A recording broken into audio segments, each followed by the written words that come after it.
I also my background is that of a carpenter who has become a folk hero. And one of my special abilities is called rustic. You built a tight chair once. Yeah. You built a chair once and the whole village came around. I built an army out of wood. I've never really DM'd before. I forgot to mention that I rolled for a trinket when creating my character. Oh, boy. And so I have a knife that belonged to a relative. Like a butter knife? It's like a pocket knife. It's like a Swiss Army knife. It's got a toothpick in it. Is it like a +8 knife that you're not actually... Well, you roll the like only description is it says when you make your character, you can roll once on the trinkets table to gain a trinket. A simple item, lightly touched by mystery. No, it's not lightly touched by killer magic, though. No, I don't think. No, I don't think that my thing has any magic in it. Well, thanks for stopping the flow of the podcast to let us know that you have a shitty knife. It's gonna come back into play. I think as we build the story and the character, my tiny knife will come back. I'm gonna force him to sell it to pawn his people's knife to buy me out of jail. If a fucking skeleton rips your arms off, you're not going to be like, but then a dragon comes out of my knife, and it was there the whole time, and he loves me. That's not how. He sews my arms back on. Man, why didn't I name myself Peepums? Oh, God. Well, I got this for you, Johan. I carved you a small figure of yourself. Enjoy. Neat. Well, where'd you get the wood for this? I got it from your violin.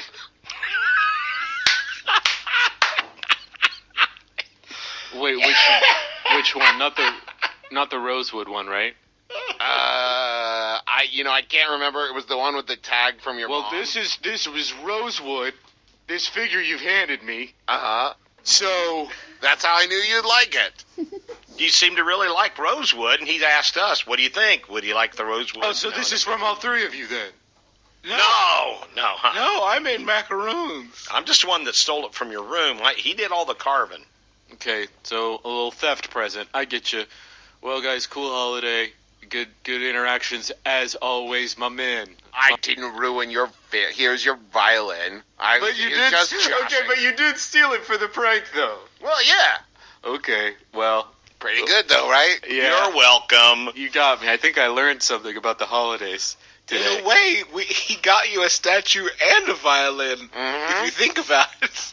The mystery remains of where you got the wood for the... Anyway, good to see you guys. Enjoy my gifts. Killian gives you guys some gifts, too. Similarly, pretty small packages as you unwrap them. They are each hand-carved, personalized whetstones, which, Magnus, you'll probably get some use out of, but the other two of you don't really specialize in bladed weaponry, but they're nice. They're carved in the shape of ducks.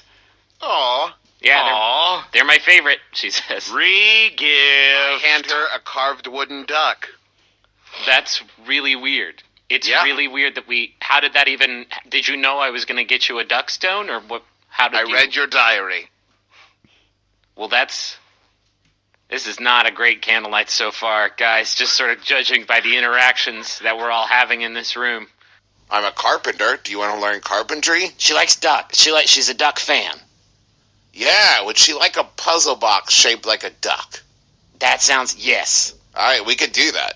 And you know what? If we butter them up a little bit, Taco might enchant it so that it quacks when you solve it. Oh, yes. I know, it's pretty good. Bazinga. Everyone's going to want one. And at the end of it, Carrie's also holding her enchanted hand-carved duck box. You did a lot of the work on it. You did she did the butt half like really good, but enlisted your help on the head half. She seems really happy with it. She said, "Well, I have something for you too, Carrie. a second duck." Well, hold on. And Magnus reaches in his pocket and pulls out a wooden ring that he's carved with like a rose on top, and it's carved out of rosewood. I made you this. I had to guess at the size, but I think this would fit Killian. If you would like to put it in the box for her, completely up to you. I won't say a word. It's a real sweet thought, she says. Hey, high five me right now. High five. Wood carvers, and there are singers and wood carvers? writers, and sculptors of all kinds of different mediums. So wood, like carving wood with like knives and like blades, weapons. Yeah. Yeah. Well, I mean, they have special knives and they don't use like a big scimitar or whatever. But I guess there are sharp instruments used. That immediately interests Magnus. Because it's a thing you could do with weapons? Yep. Okay. At first, he has not learned the artistry of carving, Griffin, so it just seems violent to him, right? And so that's interesting. Okay. We'll do yours first, and while Taco. It was either going to be that or drumming. That would also be very good. We'll do yours first, while Taco and Merle sort of think of their mediums. So yeah, I guess you get matched up with a woodcarver who is also like just a very gruff and he has a very violent approach to art and just gives you like a big log every day to just and I think when you start out, the professor whose name is Professor Christoph Kovacs on Twitter, thank you Christoph, is just like, yes, Magnus, attack the wood, show it your fury until beauty comes out of that big, sweet, round log. And I want to be straight up. It's terrible at first. Oh, no, yeah. I mean, how do you get to Carnegie Hall? I don't know. Take a left. Oh, what? Fort Street. Magnus, make the way you've set this up, it sounds like your art on this wood is sort of, and it starts off with just sort of attacking. So I guess make a body roll, plus body. Body roll sounds like a sick dance move. Well, Griffin, I'll be honest with you. It wasn't great. And here's why. Here's my justification. I think that attacking the wood does not prove to actually be Magnus's forte. So I wanted him. I'm glad he failed at it. Because I would actually rather transition to working with a teacher who's like, no. Clearly, attacking the wood is not your strength. It is finding within the wood the thing that it wants to be. Okay, then you have a different professor, and I have to get another name from Twitter.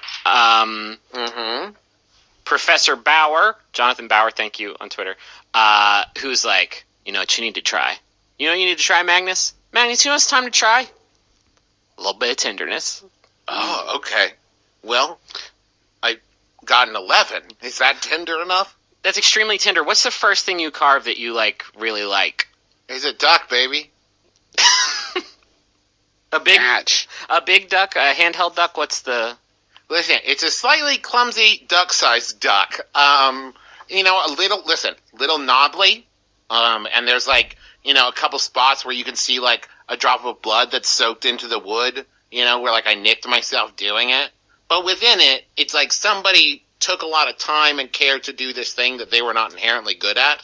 Mm-hmm. And so in and of itself, its imperfection is what makes it beautiful.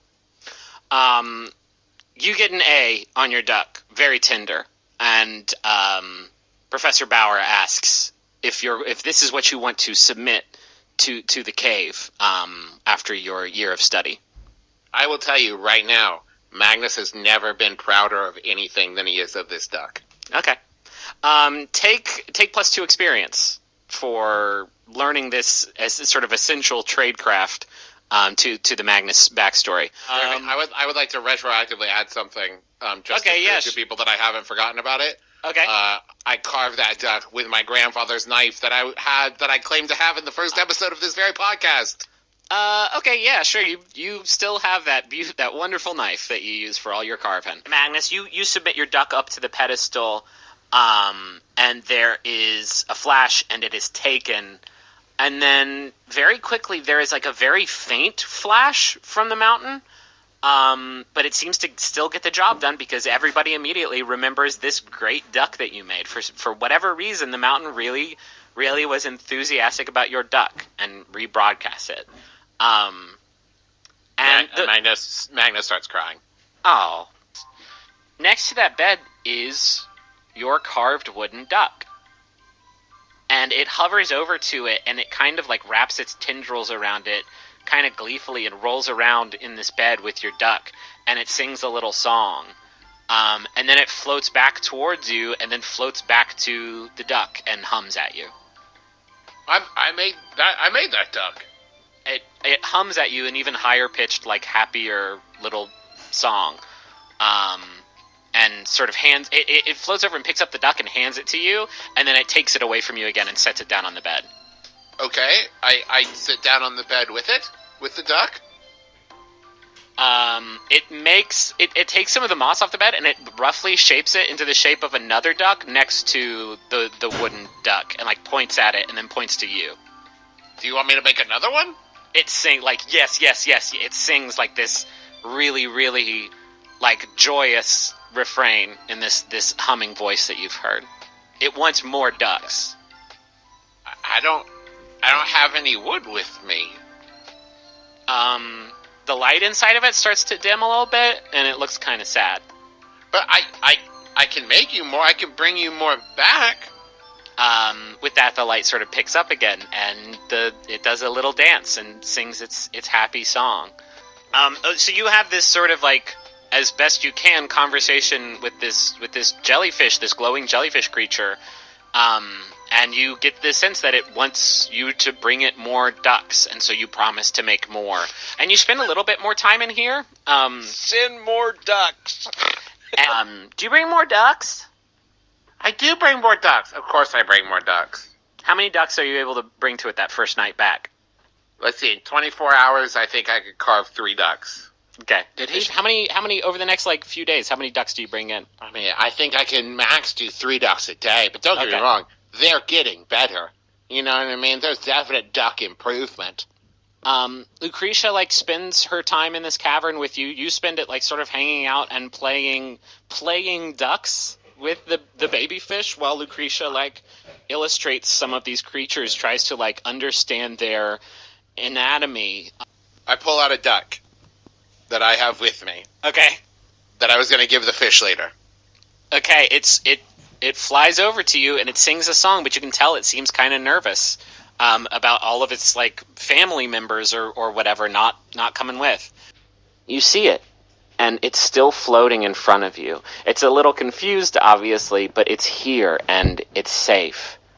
And it would stay safe for the rest of your journey across existence.